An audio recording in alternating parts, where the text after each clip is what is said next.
Hello. This book is about physical and temporal displacement, which is why it's kind of appropriate that something went wrong with Vajra's audio, and so it sounds like he's calling us on a long-distance telephone line from Sri Lanka in the 1960s. I did my best to deal with it, but it's on theme, so enjoy. It's Wizards versus Lesbians, a podcast for your ears. Hello, and welcome to Wizards versus Lesbians. My name is Isaac. I'm Alexis. And we have a guest. That's me, Vajra Chandrasekera. It sure is. But we are not here to discuss Vajra's work today at all. Today we are here to discuss The Ministry of Time by Kalyan Bradley. Vajra, would you, as the guest, give us a little plot synopsis? Yeah, sure. I was just watching a video where Kalyan Bradley talks about her book. So her description, her log line was that it's a romance about time travel, empire, and cigarettes. Which I think sums it up quite effectively. As a plot summary, it's about a very limited kind of time travel that plucks a handful of people from various iconic periods of British history, as the way British culture, modern culture sees it, such as the Great Plague of the 17th century, the Battle of the Somme, and so forth, and brings them all to be refugees / immigrants / expats, as the book calls them, in a slightly near future 21st century England, and deals with both the comic repercussions of these people encountering modernity, as well as the somewhat more horrific repercussions of the different eras of imperialism colliding. Perfectly summed up, I think. The next question that we always ask, are there lesbians in this book? There are! There are definitely lesbians. Yes, excellent. At least one. At least one, and honestly, there's also a bisexual woman. Yes, even if she's somewhat in denial about it. And wizards? There's time travelers, and also the faceless bureaucracy of empire. I mean... Yeah, I think it's fair to call Adele a wizard. She's got various wizardly powers that are in play, I think, throughout this is still the non-spoiler zone, so I won't say exactly what, but... Adele is definitely a wizard, and I think the Brigadier is also a wizard. Yeah. Fair enough. And they are in conflict. So this book does count, I think, in addition to just being... It's a bit of an edge case in that, the primary romance is het, and the narrator is somewhat in denial about her own bisexuality, but yeah, sure, we'll count it. I mean, it's very, very much about empire, so... Yes. And it's got lesbians. Yes. So let's go around the table, starting with Alexis and then Vajra and then me. Why should you read this book? It's funny. It's well written. It's, pretty consistently entertaining. And even the annoying things are at least interesting things to be annoyed about.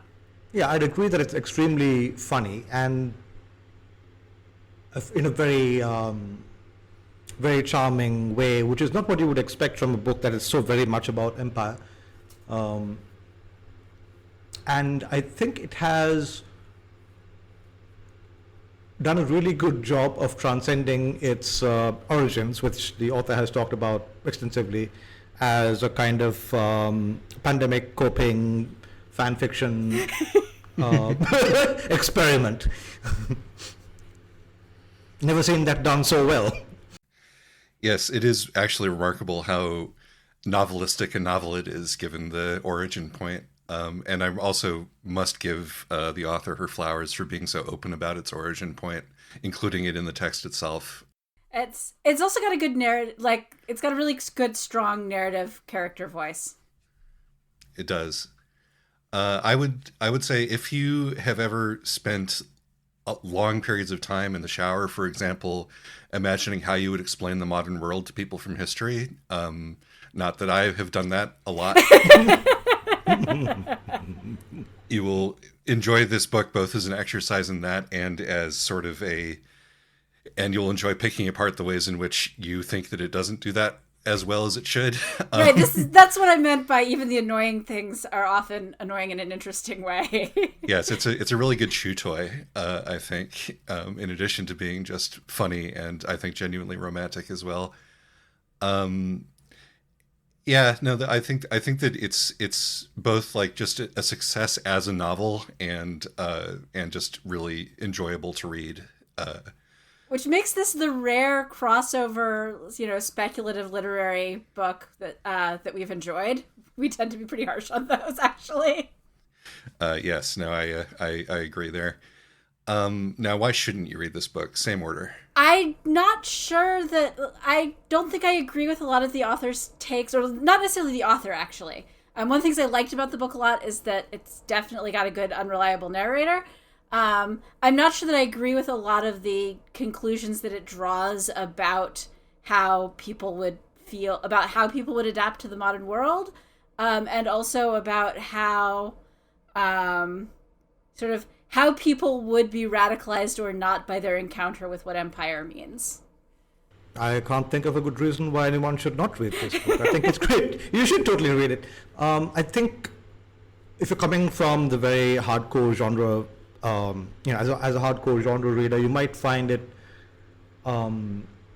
frustrating that the book very intentionally is not interested in how time travel works or whatever. It's pretty much says so at the outset, and it's like, this is not going to be a book about the mechanics of time travel, or it's intentionally about this question of immigration and assimilation, and as such, if you're like a hardcore hard science fiction fan looking for time travel reading, this is not it.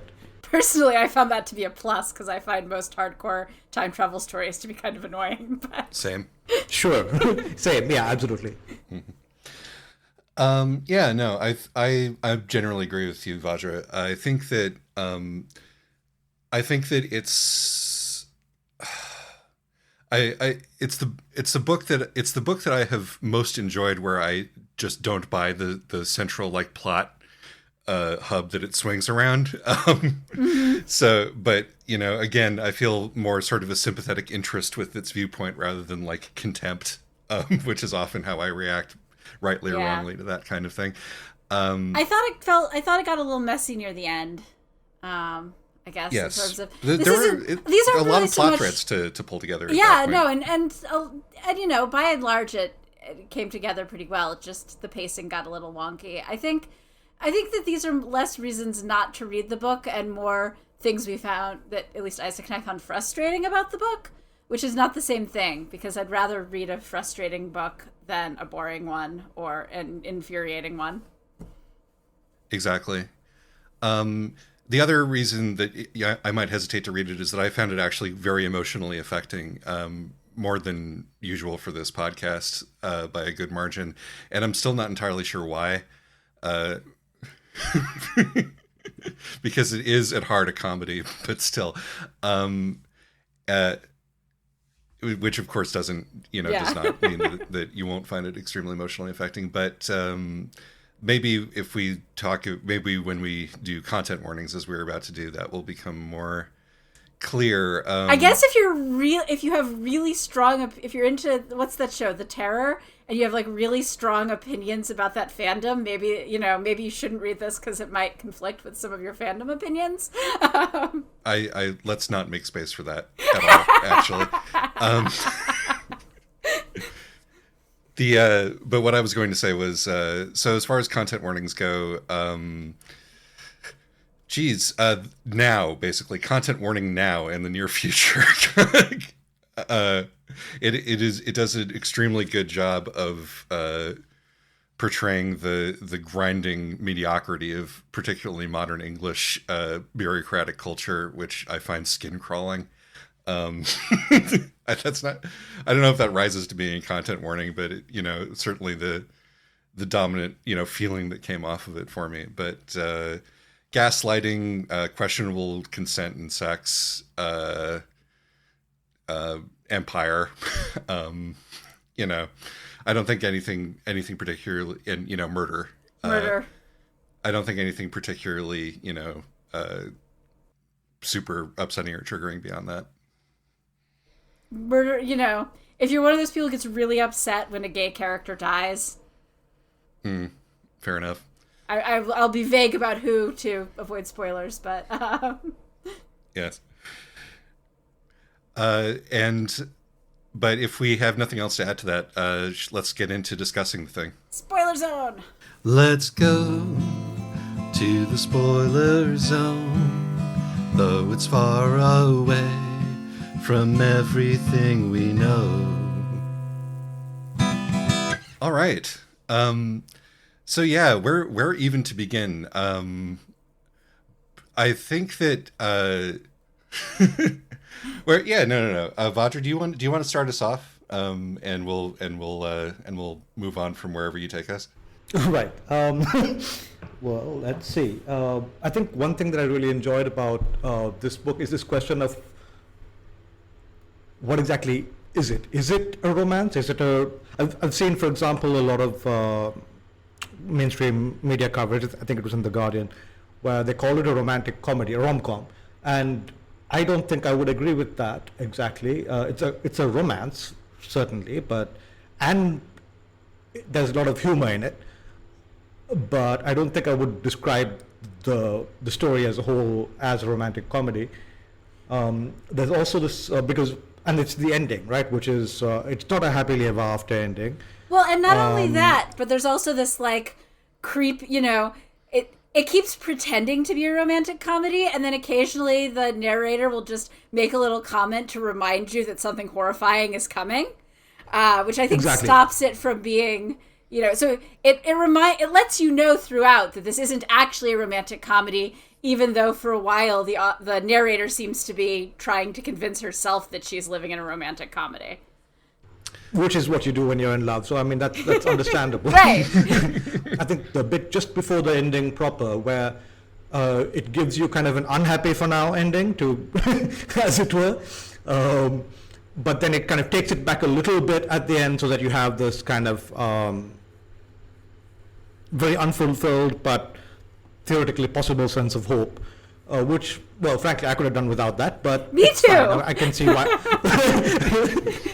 I can see why you would want that there. I mean, if you have a sense of not wanting to make most of your readers very, very mad. Yes, I think that there is a sense that has to be there, and I think that comes through in the actual in the way that she does it. Because speaking as somebody who's worked for the United States Postal Service, that package isn't getting to you. The British Postal Service, from what I've heard, does have a little more experience with really terribly vague. No, it's not. It's not even getting to Britain. It's not leaving the country. Okay, that's fair. That's right. I forgot it's being mailed from Alaska.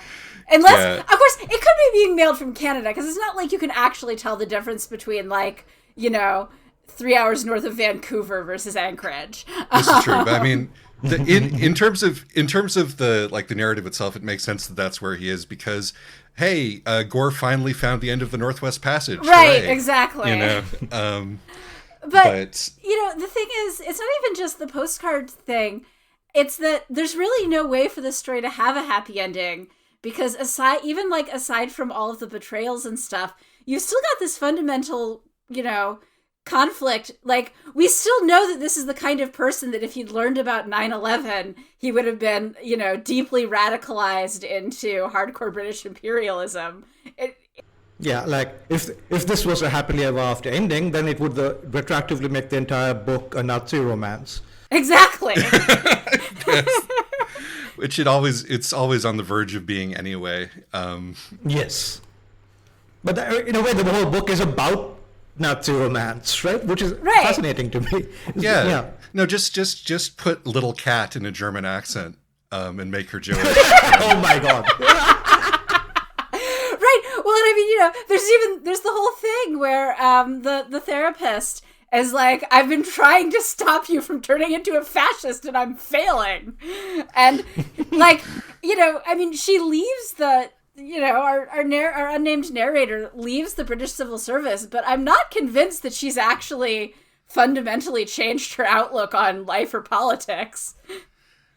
No, she's full of regret, but it is not clear that she's full of regret for the things that she should be full of regret about. I think she's mostly full of regret for possibly murdering her future self, and mostly for wrecking her relationship, which again gets into the sort of Nazi romance issue. Yes. Yeah, she's very good at not having any personal growth in the course of the book, which ties into, I think, the way her older self constantly stresses how, who is in fact a fascist, but like she also stresses the pure naivete and the just how young the young Bridge is, the narrator, who is unnamed for this, I think partly to make this whole unreliable narrator thing very stark. Yes. Yeah. I thought that worked really well, incidentally, keeping both the narrator and also her sister unnamed, which it does a lot of interesting things because, was she given a super British name, or was she given, or did her mom give her a more Cambodian name? We don't know. We don't get to know. And that's part of like... We do, I think, because at one point she says something like that Gore knows her name and pronounced it correctly. So that means it was a Cambodian name. Maybe it could have also just been one of those names that didn't exist in his time. I think that is the intended implication, though. I think that it's part of, she's so determined to be ambiguous in everything that like she's not even ever going to tell us her name. Mm-hmm. Yes. Just to go back to the romantic comedy question for a second, I think that intentionally this book has like the romantic comedy coloration, like it's sort of camouflaged in romantic comedy, because I would say that a lot of the prose, a lot of just the language decisions that our unnamed narrator makes are very Bridget Jones coded. Yes. There's she's quirky, she or at least she's trying really hard to present herself as quirky. Yes, exactly. Chicken bag. Chicken, oh, chicken bag. You also work as protective coloration for the narrator, which jibes with how you're used in the plot to transport information under the ministry's nose. She's, it's that sort of gently self-mocking stuff that, and that thing comes out of, except, in this case, it's gently self-mocking to hide an enormous pain. But you get turns of phrase like playing fuck about Fred with my ethnic identity. Yes.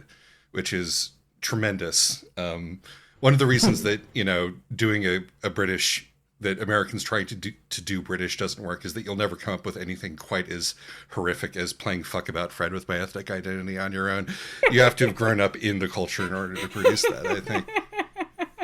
Or at least spent a lot more time immersed in it than I think, an Anglophile trying to mimic. I like what you said about protective coloration, because there's actually a scene in the book that kind of reproduces, I think, exactly how the book treats this device, which is the bit where the expats are being interrogated and they're all given cups of tea to soothe them. And the narrator is like, this is ridiculous, because it's like, but it works as kind of a unifying Britishness between these people, despite how stereotypical it is. 'Cause nothing brings a group of Brits together like good old Yorkshire tea. Grown and picked and originating in Yorkshire, presumably.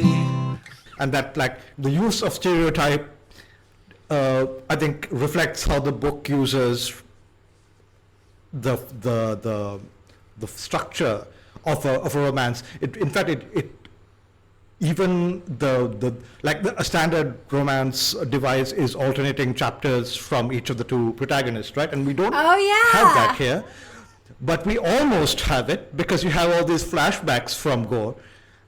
No, that's a good point. But the flashbacks are out of sync. Right, yeah. Which also works really well with giving this sense of the here-ness and there-ness. Another way where the romantic comedy thing works is that, and I know I keep coming to this, but it's really funny to me that the narrator, who's very much not the author, but the narrator is super, like, has this giant crush on Maggie the medieval lesbian. And, like, she can't admit it because of a variety of reasons, whether, it's not clear whether she's in denial about being bi or she's just, but she uses a lot of this like quirky romantic comedy language to disguise it, being like, oh, well, male narrators do this all the time, so now I'm going to devote a paragraph to this girl's boobs. Like it's a way, it's so clearly, a way that she is putting off this sort of pretending that she's in a romantic comedy. Like, yes, it's a way of her making sense of being in love, but it's also just a way of avoiding dealing with anything at all complicated or difficult in her life. Yeah, it's like she likes to comment on how repressed Go is, but without ever recognizing her own, like, severe repression about Maggie. Agreed.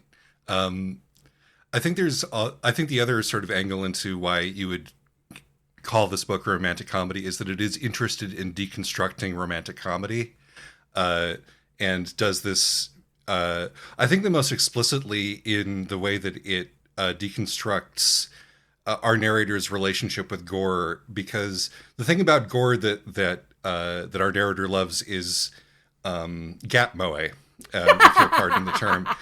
It is the way that he is very, controlled and masculine, but that he is also secretly weak and that she can secretly control him. She zeroing in on every single time he blushes or, has any other kind of involuntary reaction. And it then ties that explicitly to the feeling of the colonized and the colonizer.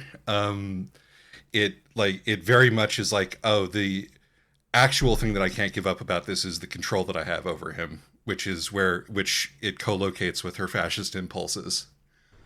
She often also frames the way she sees him often shifts into from kind of a maternal perspective at those points, quite explicitly. She calls like, oh, my overgrown son, or the expats getting more assimilated into modern culture. She's like, oh, this is what it's like to be a parent whose kids don't call back anymore.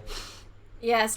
So it just shifts between this it's a kind of very reverse Oedipal kind of feeling at those points, I think. Yes, though at the same time, she also, this is, part of her sort of fascist gap moe thing, is that, when he's showing her that he knows that she's spying on all of his Google searches, and she's like, oh, clearly he's flirting with me. Clearly this is playful and cute. To be fair, he was courting her via logic known only to himself, so maybe this was a part of it. So let's talk a little bit about the sort of the 9/11 Auschwitz conceit, if I can put it that way. No, absolutely. I mean, so I actually made a note of this when first reading that, the fact that they even put 9/11 there with like Auschwitz. I mean, 3,000 people died in 9/11. That was very startling. Right? Yes. I mean, also, especially, so like 9/11, very traumatic to Americans, but everyone involved in this book is British. And so the idea that 9/11 would be this great psychic wound, these 3,000 people, on par with Auschwitz, or, for that matter, the slave trade, for example. The slave trade, or the 1847 rebellion in India. 1857 rebellion. Which killed 800,000 people or something, most of them civilians, and was going on roughly not long after the Franklin expedition. Yeah, I was struck by this exact thing, and I wondered because I had also seen, I don't know if this is just the edition I read, a temperature reference in Fahrenheit. So I was wondering if that was like a reference slipped in an American edition versus a British edition or something like that. But then later on, 9/11 became plot relevant, and I'm like, okay, so that actually wasn't like something that they changed just between editions. It can't be because it's too fundamental. But of course, it's also there because to indicate that specifically the modern anti-Muslim culture clash dialogue, which is really funny if you think about this as a book inspired by another book which is written by Dan Simmons, who is famously racist about this exact thing. Yes. But yeah, no, I think that when I was reading it, I felt, okay, the reason that that this person is that we're putting 9/11, we're trying to equate 9/11 with the Holocaust is not in terms of like human tragedy or political tragedy, is in terms of generational trauma. And the idea is that, the previous generation, their generational trauma was the Holocaust, and then the generational trauma of the generation after that was learning about the Holocaust from your parents. and then the generational trauma of the generation after that was 9/11, which I don't buy in the first place. No. But I think that's the parallel that was meant to be made there, that like wondering why there was this leftist swing, from the generation prior and then a rightist swing after 9/11 happened. But I think that really bespeaks a shallow understanding of politics. I'll put it that way. I mean, honestly, I'm not convinced that Gore would have been radicalized by learning about Auschwitz. I mean, the emancipation of the Jews in England was happening while the Franklin expedition is happening. I'm not actually sure that the mass murder of 6 million Jews is actually going to make this random British imperialist suddenly doubt the nature of humanity, especially because, again, he's engaging with the slave trade. Yeah, and like the thing is, if you read the Aubrey Maturin books, which thankfully, I've just read a bunch of them, and so this Alexis, is really well timed to read this book, given that Isaac is suddenly super obsessed with the Aubrey Maturin books. But they're my comfort reading. I'm not complaining. Anyway. I've been enjoying them. Regardless, one of the things about the Aubrey Maturin books is that they correctly point out that every English person living right now is going to be to some degree anti-Semitic.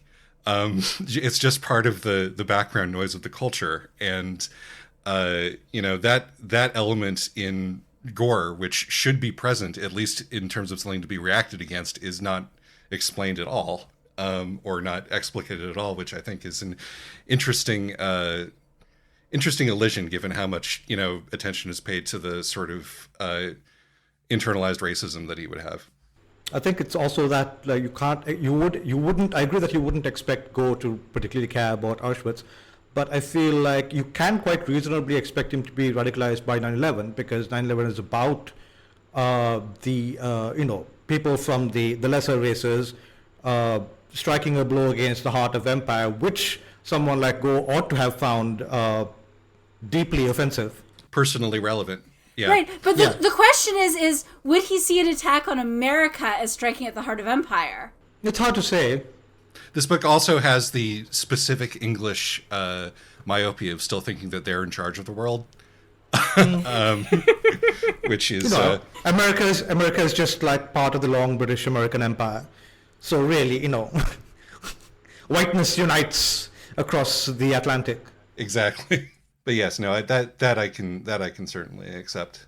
That's fair. The fact that it's on, that this was an attack on American soil might be radicalizing for him. Mm-hmm. Yeah, and what if they did this in London? The horror. Oh yeah. Also the subway bombings are not mentioned at all, which was, I think, the actual English sort of generational trauma equivalent. So I forget, was this book published by an American publisher? I don't know. I do not know the answer to that question. It was in fact published by an American, which Simon & Schuster is, and they might have changed 772 911 with the American market in mind. Also, is there a website like Discogs I can use to get this kind of info without having to use Amazon? The other thing is that, you know, just from a purely realistic perspective, people of my age and people of my parents' age, and people in between, all of the generational political decision makers in America were brought up in a climate where being horrified by the Holocaust was both a personal thing. It's something that I certainly grew up with. I was told by my father that I would have been Jewish enough for Hitler when I was 10. But also just something that was very much pushed into culture. The number of Holocaust movies that won Academy Awards, you know, in the 90s. It didn't make us any less fascist. It didn't make us opposed to genocide per se, you know.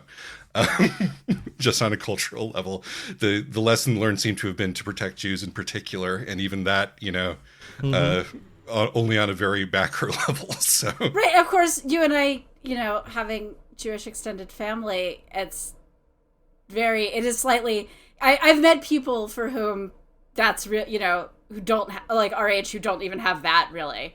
It's just, right. That was a bad, you know, oh yeah, that was, it's more that the Holocaust is the thing that makes America being involved in World War II a noble thing. Which is some serious retconning. Okay, so actually, speaking of retconning, as, you know, a former historian, I did really enjoy the thing about, like, history as narrative. I thought that was a well-made point, and that the book did that well. Mm-hmm. Yeah, no, I think that in a larger way, the way that it dealt with historiography, I think is very smart. Some of the details are a little weird, but, you know, I think actually getting some of the details wrong is part of the intentional unreliability of the narrator. Yeah. Because there are things that, you know, if, for example, you do the thought experiment of, you know, what would I tell Dr. Matron? Again, not that I've had the specific thought experiment in my head, but like, germ theory is near the front of my brain. The fact that that takes her by surprise, that germ theory is a problem for him, or assuming that he wouldn't know what hashish is, or, you know, things like that. It's like, I think that she's getting things wrong that on purpose to demonstrate that she's not been chosen for this job because she would be the best at this job. She's been chosen for this job for other reasons, and the extent to which she's been chosen for the job for other reasons becomes clear later. But like, I think it is very much intentional that we realize that she isn't actually very good at this. She's really not. The ultimate Nepo baby. Yes. Exactly. Actually, okay, so that's another fun thing is that the degree to which, like, it starts out being kind of creepy that Adele is trying to, you know, it's like seems to be almost encouraging her to hook up with her expat, and then finding out that this is very specifically, you know, about arranging her own love life. That was I thought very well set up and delivered on. It just keeps getting creepier. No, I initially thought that was setting up the revelation that the Bridges had been chosen intentionally to be love partners for the expats in order to keep them anchored in their here-ness. And we should talk about here-ness, or nowness and then-ness also. Yeah. But the real reason was much funnier in the end. And like, the idea that, you know, your future self from the bad ideology timeline comes back and then acts as your own abusive mother, I think one of the best jokes in the entire thing, because it is, in addition to all the other ways in which he is a horrible parent to herself, like, you know, physical violence being one of them, but so when are you going to get married? You know, part of it is really... And also, just like the degree to which the narrator completely imprints on her as a terrible mother is great. Adele is also such just as a character, such a fascinatingly bizarre character to drop into this story. I mean, she's literally a cartoon villain with an eye patch. Yes. Like a sudden eruption of like a different kind of spy story. And there is like, I think it is intentional that when you first meet her, you know, with all the plastic surgery and the eye patch, you get a big hit of Ilsa She-Wolf of the SS off of her. Yes. You know, and like we get plot reasons for why she's white now. but it really does, you know, come around as a particular smack in the face when you realize that yes, my older self became so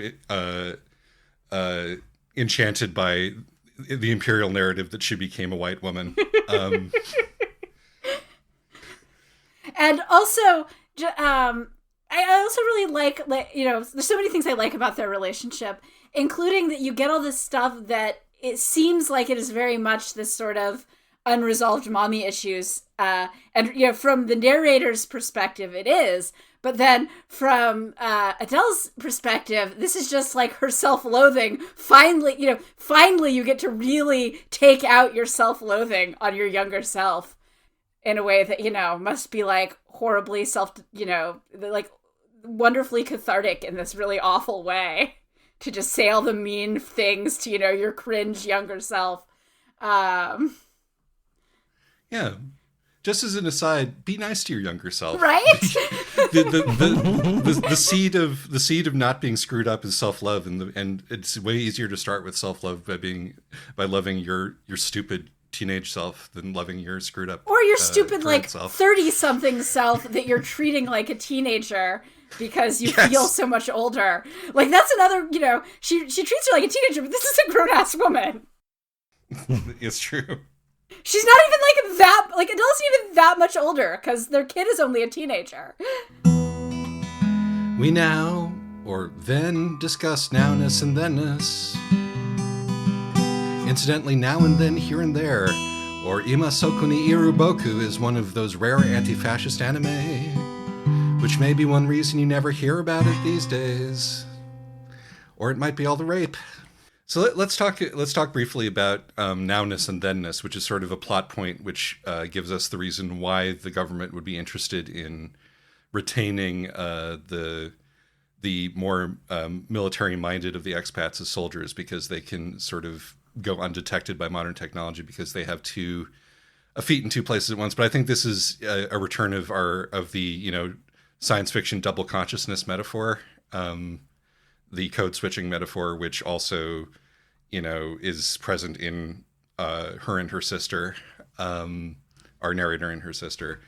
Do we have any broader thoughts on this as a concept?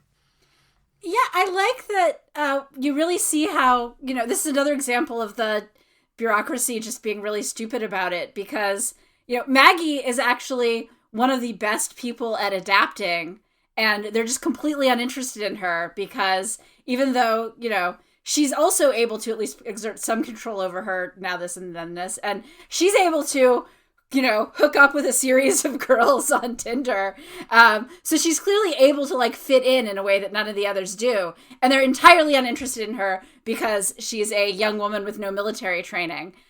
Even though, you know, our narrator is also a young woman who's really bad at military stuff, but they're willing to cultivate her because she's already part of their system.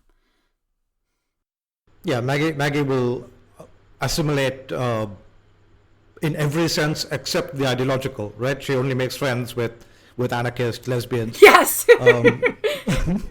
So she's entirely useless as far as that concerned. I like that a lot. Yes. No, Maggie is my favorite character in the book. I think she's obviously meant to be one's favorite character in the book. Yeah. Yes. You're like, at last, a ray of light. Yes. I mean, she is, in fact, a manic pixie dream girl. Like, imagine she has every characteristic, including the way that she dresses, of a manic pixie dream girl. And like, her...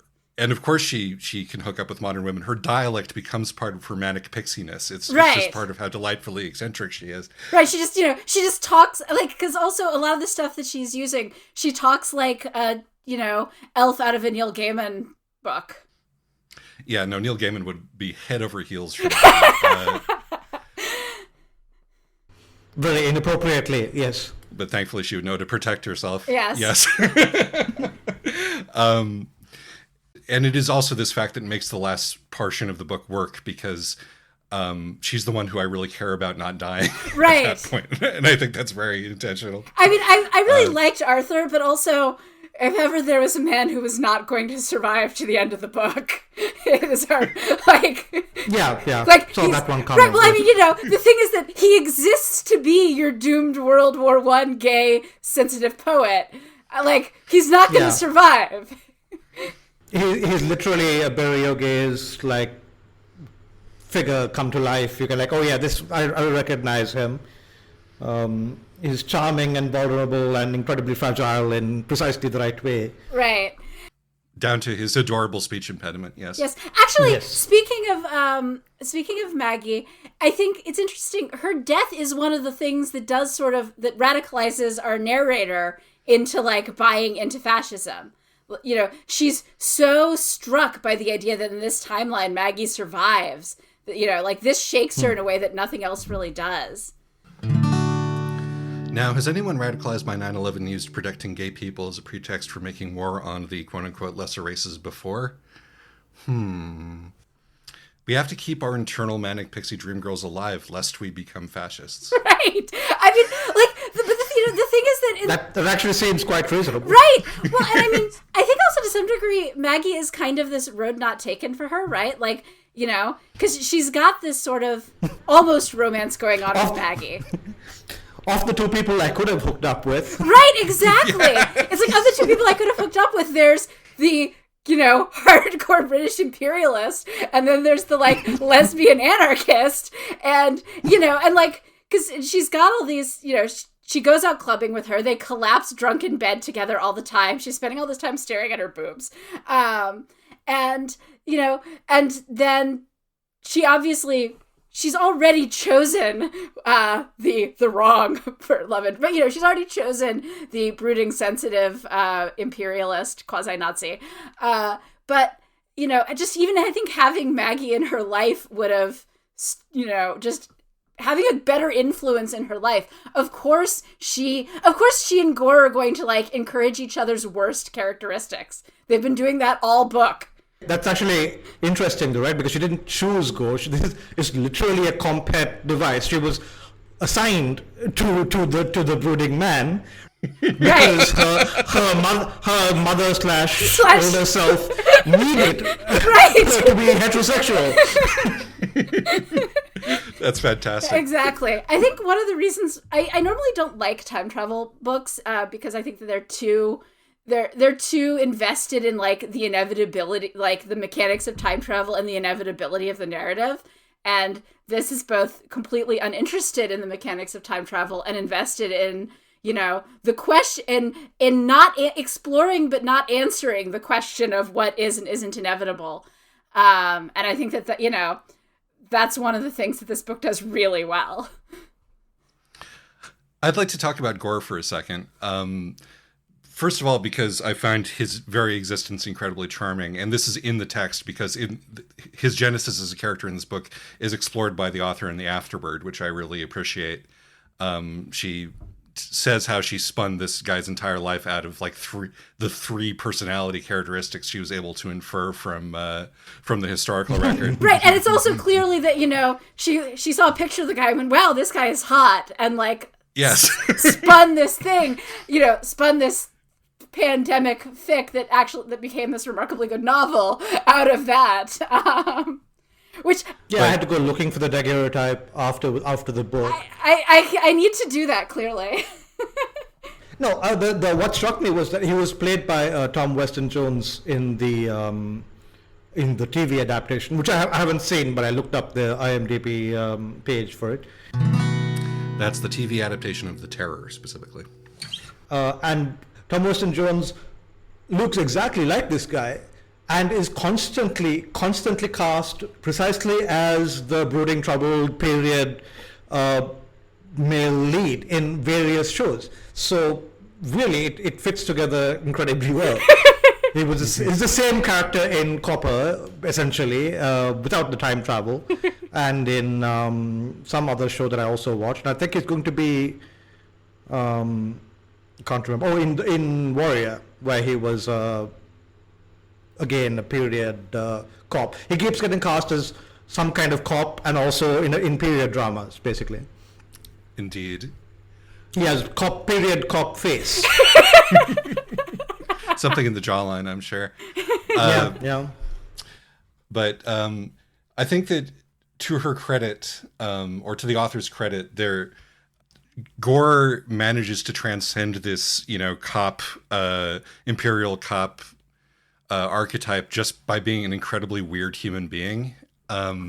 Which I think is part of one of the great things that this book pulls off is that the ways in which he hews to that archetype, stereotype, and the ways in which he doesn't sort of exist alongside each other, partially in the ways in which he plays against type in a way that is really interesting, like how how much gay sex he's had. Not that he's willing to go into details, but it's clear he's had a lot. It's a long time at sea, I believe, Yes. is how he describes it. Yes. Oh, and the man who eventually studied the Northwest Passage kept clinging to me all through the night, weeping. Right. Unspecified as to what else was happening. Literally, the Northwest Passage was discovered solely because of yearning. Yes. Well, Gay yes, yearning. that works. For just one time, I would take the Northwest Passage to find the hand of Franklin, if you know what I mean. Tracing one warm line through a land so wild and savage, take me up the Northwest Passage, if you know what I mean. And the way that he sort of evolves himself into being the perfect modern spouse, and his way of thinking about that is by he learns to cook so he can be her wife, is also very cute. But I think it's also the sort of the insight into him that I wanted to do, because I also want to highlight how much this book trades on the novels that it brings up, particularly Rogue Male, his favorite book. Because Rogue Male is about a guy who goes and kills Hitler, or attempts to, which is almost certainly where the why Auschwitz works on him as a character, as a person. Right, of course, because he's gotten super invested in this. Wait, so how would he have not heard about Auschwitz if he's been obsessively reading Rogue Male? Rogue Male was written before Auschwitz. Yeah, but wouldn't he have Googled it? Maybe not, because he's still figuring, because he's mostly uses Google for recipes. He's very bad at typing, as we learn. Right, but he does a lot. But we know that he does a lot of Googling, because that's how he does the thing where he's telling the narrator that he knows she's spying on him, being like, "Did you will you pick up some coconut cream?" And this is true. And she's like, "This is She treats it like it's flirting, and it kind of is, but it's also really creepy. Alexis, you're correct in that I think that he probably would have figured this out already, but this is one of the other reasons that the sort of plot crux of the book doesn't quite hold up. But I think the timelines for that might work out, because you've got 3 timelines here, right? His proficiency with Googling stuff, his obsession with the book, and him finding out about Auschwitz. I think those things are possibly coordinated in such a way that he doesn't get as far in his internet searching as he does before she spills the beans on Auschwitz. But I can't quite remember how the 3 layers are stacked in the book. Actually, so I've not read Rogue Male, but I've just looked. I haven't either. I'm just looking at the Wikipedia page now, and Hitler's not actually named. It's an unnamed dictator. So actually, no, right. I can totally buy it. Never mind. I take that back. Okay. Fair enough. The other book was Ministry of Ministry of Fear, I believe. And it's specifically left. The book is actually, even though it is supposed to be about Hitler, he left it ambiguous so that it could be Hitler or Stalin. So Yes, although 60 years later, the author of Rogue Mail wrote a sequel in which it was Hitler, and he did manage to kill Hitler. Well, just to, just so that to let you know, I did mean Hitler. Actually, I was right. I was properly forward thinking. Yeah. It turns out there's a big difference between publishing a book in English on Hitler in 1939 versus the 1980s. Yes. Yeah. So what was the other? So the other one was Ministry of Fear. You were saying? Yeah, Graham Greene, which is the Brigadier's favorite book, if I recall correctly. Yeah, and clearly an inspiration for the title of this book as well. So it's kind of like one of those, that's the name of the show moments in the narrative. Title drop. Which is about, I think, like it's been a while since I've read that one, but I think it's about infiltration and propaganda by secret Nazi agents or whatever, which also kind of works. But it's about controlling narrative and power, right? So basically about how the history books are written. Time travel and historical writing. I really enjoy that at the remove of 300 years or so, or however much it is, 200 years, the Brigadier gets it right, but is about 30 years out. Yeah. I mean, it's a very small margin of error, really. It's just like, it's a detail. It's like right. from that far out, I'm sure it seems perfectly reasonable. Like, I mean, what is that? 30 years is nothing. Yes, I mean, and it works in England more than it would work in America, because England loves its old-fashioned eccentrics. And so that, like, this man who talks as if he's from the 1950s can sort of pass, particularly since he has the title Brigadier, which seems like it's from the 19th century in the first place. Well, and also, he's got this put on BBC accent, but that just means that he's trying to disguise whatever his natural accent. Like, a lot of people have a put on accent. So yes, he speaks in received pronunciation for a very specific reason, because the only media that has survived to his era is like upstairs, downstairs, or something. But but it also kind of suits his purpose of this kind of cultural eternalism, right? The empire that never sets or whatever. Deuce. Wimbledon, June, ladies singles, third round. Groundsmen are asked, how's the state of the ground? Players are photographed jumping the nets, but here sits a figure one always forgets, the umpire upon whom the sun never sets. Right. It's like, because it's a standard that, like, a whole kind of multiple generations grew up trying to pretend to be this thing. So he could really be from, like, a whole bunch of decades. Right, he could be a poser from, like, so many different decades. Really, I mean, he could probably be a contemporary poser. Exactly. Yes. Which is why he works. Just in the halls of government instead of Camden Town or wherever he would be.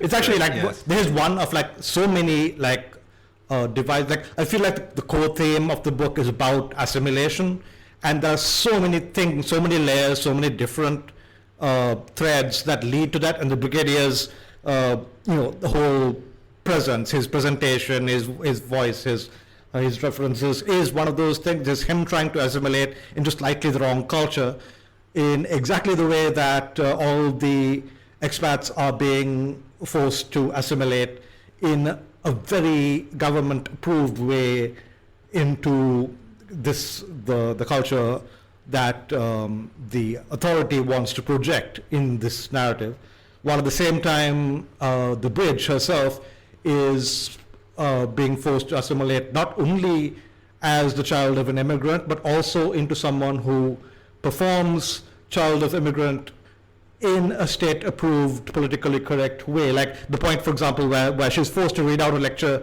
on multiculturalism. And she says they left spaces for insert your own experience here. That was iconic line. Yes.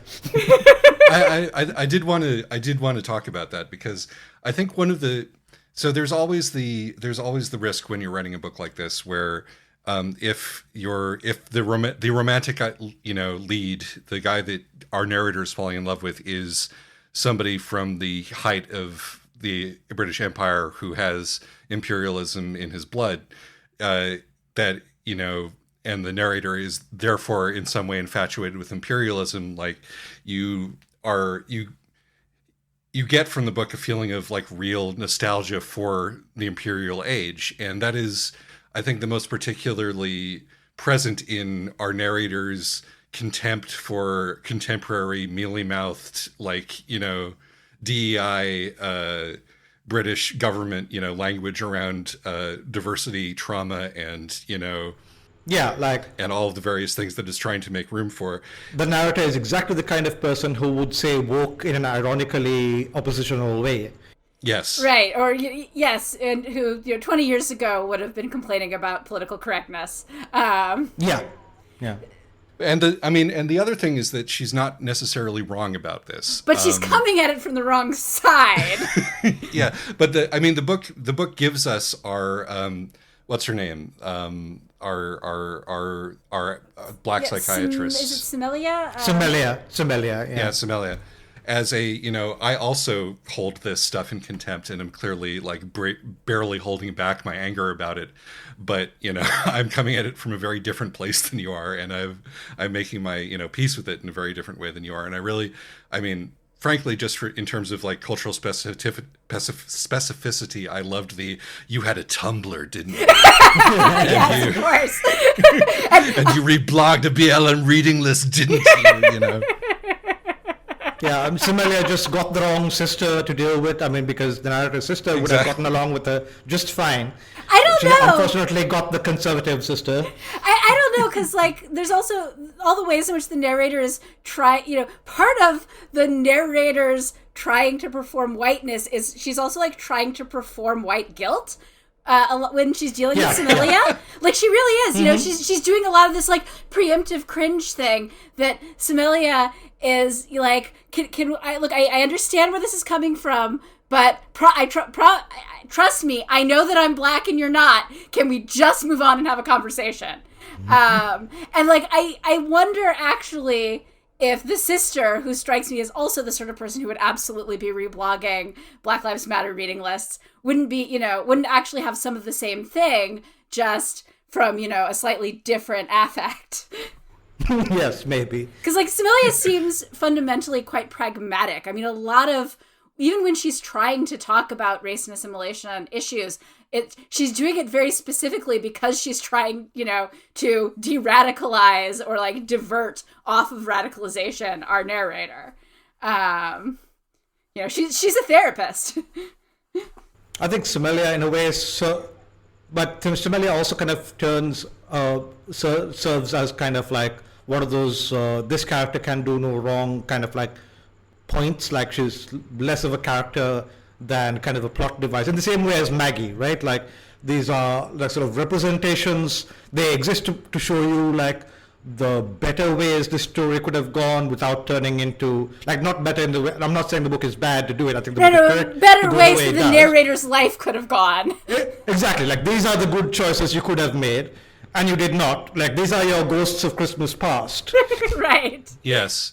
I do think that there is, we do give, the author does give Semelia a little bit more than that, simply because Semelia is also not good at this. Like, she manages to, I mean, the whole point of her coming to visit our narrator is that she's trying to get her on side and to come to some sort of like political consensus, but instead she does the leftist thing of immediately antagonizing her, right? Because she's not exactly on the right wavelength that she is. And just as a general, Semelia, whatever it is, could have done a lot better. And so I think that it's the fact that she is also flawed that you know, helps her be a more sympathetic character. Yeah, she's not actually a very good psychotherapist, and part of that is that she's really, you know, she doesn't have very good personal professional boundaries about like who she's supposed to be sort of psychotherapizing, and I think that works, like, that stops her from being a sort of magical, can do no wrong black character. She's clearly a very, like, the narrator, and I think this is actually also true of Maggie and Arthur. the narrator's, the fact that the narrative voice is so strong and it is so bound up in our narrator's, tunnel vision, really, it means that you really have to kind of read against the narrative voice to see where these characters are more human than our narrator thinks they are. And, like, all of them, I think, are, but you really gotta read between the lines because, she really wants to take everybody at face value.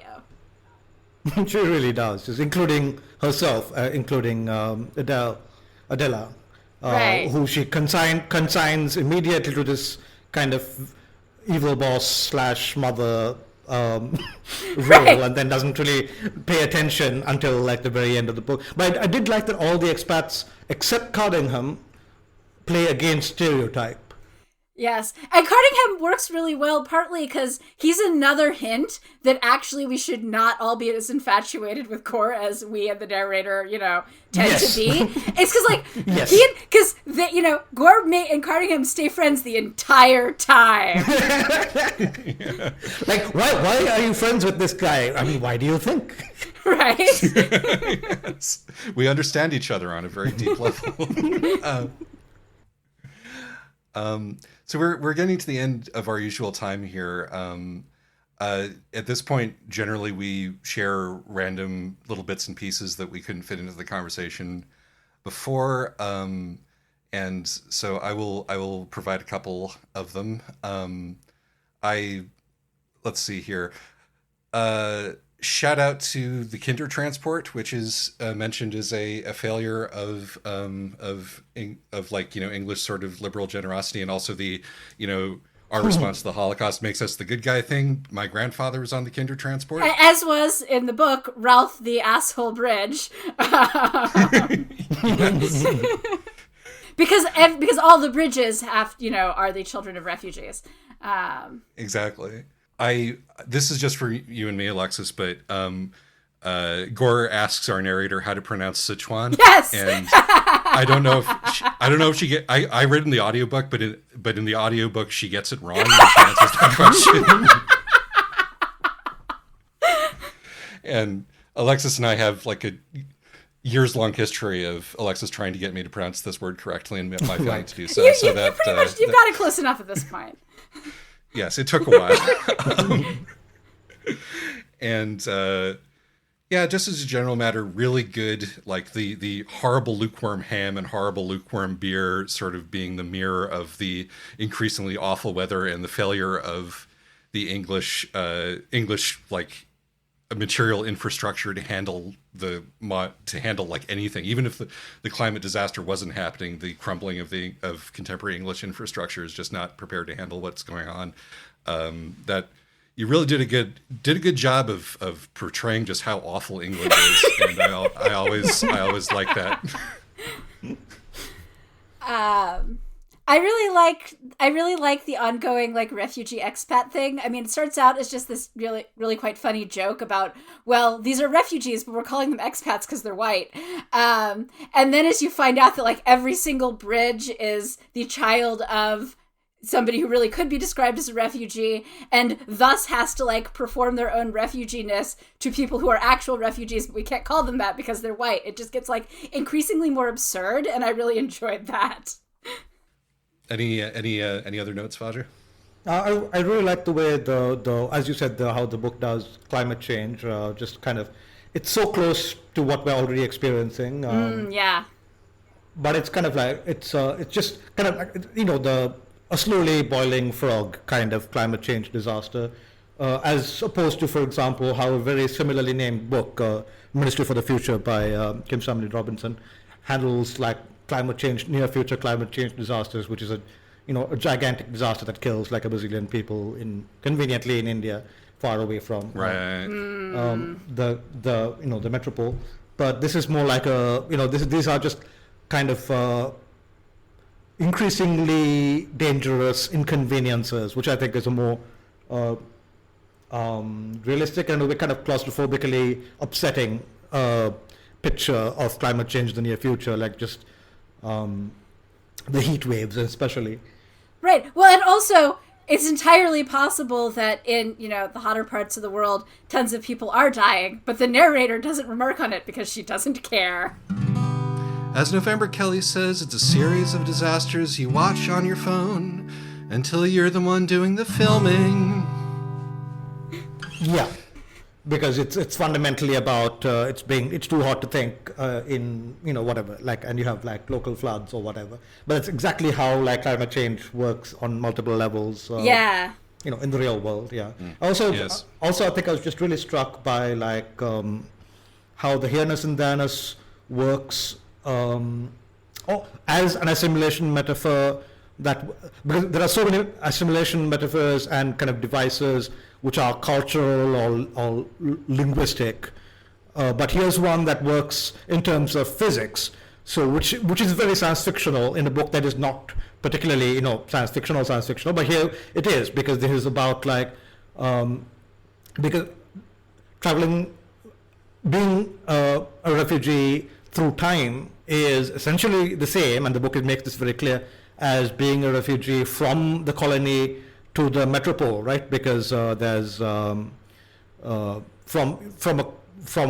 countries that are poorer, exploited, devastated by war, into the imperial metropole, you are moving through time in an imperial teleological model of history. You've come from the primitive colonial past into the imperial modernity. You've traveled through time. You have modern appliances and like fancy services and so forth. So as one of the many ways that the book kind of talks about assimilation, I thought that was a particularly striking one. Yeah, I had the thought reading that, and I'm going to briefly break our rule here, but that was the part of this book that reminded me the most of The Saint of Bright Doors. So, I'm not surprised that you that it stuck out. I gotta say, because when I was a first-year history PhD student, and we had to write this incredibly dumb essay for our mandatory thing on like meditation on the quote, "The past is a different country." This would have been a really useful book to have. I was already I already spent a lot of it trying to work in gratuitous science fiction references because I was super over this class. It was a mandatory history 101 with for grad students, and we had like 1 week to talk about the non-West, and 1 week to talk about Black people, and 1 week to talk about all of gender, and everything else was like, Anglo-American French history. Right. So this would have been a really good book to hammer my annoying professors over the head with. There is one other thing that I forgot to mention, which is that, for my money, the single funniest thing in this book, which, and this book also nails my favorite tone, which is, this is tragic and hilarious at the same time, is Gore attempting to comfort her when she's like, basically blacked out on the floor crying, is by putting a lit cigarette in her mouth. And the image of just trying to insert a lit cigarette into a crying woman's mouth when she's sitting on the floor is just chef's kiss, as far as I'm concerned. There's some great visual descriptions of horrible human interactions going on. In general, we didn't talk much about this, but I really just did enjoy the quality of the prose as well. Yes, she keeps making noises like a squashed canary or something. And there's just lots of great little details, like chicken bag. That's exactly the sort of, quirky thing that this narrator would do. Yeah, it's also just really good on the prose level as like this tiny little asides of like insight or character that just kind of make it feel weightier than I think a casual description of the book might suggest. Yeah. Like in a very funny and ironic way, but it's a smarter book than it might sound. Oh, and yes, and in terms of these extremely distinct character voices, which are, very difficult to pull off. It's nice to have the sort of the crutch of the period dialogue to help with that. Mm-hmm. But also I really enjoy the fact that Graham's speaking voice is clearly rubbed off on Adela in the intervening 20 years. She talks mostly like him and not like herself. And particularly in the way that she deals with weakness. Yeah. But yes, we could... assimilation into whiteness has been completed. Yes. Yes, exactly. All she needs is her riding crop. I found it particularly telling that in Adela's like future, she's the field agent and he's the, the boss. So they've kind of like he's the handler. They've inverted roles over the decades. Right, partly, Yes. and partly because he's the white man. So of course he gets to be right. And so like part of this is that as she becomes more invested in like authoritarian whiteness, like, she ends up giving up, what positions of power she has over him. She like cedes all of them. Yes. I this is a useless comment to make, I think, but her eye patch doesn't read, imperialism to me as much as it reads Metal Gear Solid. But there's which has the same sort of conversations, but that is very much not a useful comment to make in this company. Yes. All right. But we've reached the end of this podcast, I think. Vajra, thank you so much for joining us. Thank you so much for having me. And yes, until then, or until whenever the next episode is. Bye-bye. Bye.